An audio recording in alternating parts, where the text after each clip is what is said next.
Welcome back to మనం TV. నేను మీ Pawan Beswada. America అధ్యక్షుడు డొనాల్డ్ ట్రంప్ రోజుకో కొత్త నిర్ణయం తీసుకుంటూ చర్చనీయాంశంగా మారుతున్నారు. ఈ నేపథ్యంలోనే ప్రపంచ ప్రఖ్యాత యూనివర్సిటీ హార్వర్డ్, అమెరికా అధ్యక్షుడు డొనాల్డ్ ట్రంప్ ప్రభుత్వం మధ్య కొనసాగుతున్నటువంటి వివాదం మరో మలుపు తిరిగింది. ఇప్పటికే హార్వర్డ్ యూనివర్సిటీకి ఫెడరల్ నిధులు నిలిపివేసిన ట్రంప్ తాజాగా మరో సంచలన నిర్ణయం తీసుకున్నారు.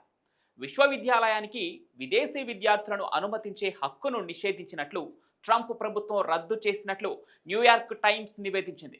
దీంతో వేలాది మంది విదేశీ విద్యార్థులు, ముఖ్యంగా మన భారతదేశం నుంచి వచ్చిన వందలాది మంది విద్యార్థులు దిక్కుతోచని స్థితిలో పడ్డారు.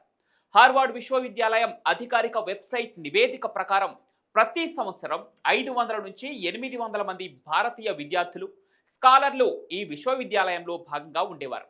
ప్రస్తుతం 788 మంది భారతీయ విద్యార్థులు హార్వర్డ్లో చదువుతున్నారు. ఈ విశ్వవిద్యాలయంలో మొత్తం 6800 మంది విదేశీ విద్యార్థులు ఉండగా వీళ్ళు అత్యధికంగా గ్రాడ్యుయేట్ను ఎంచుకున్నారు.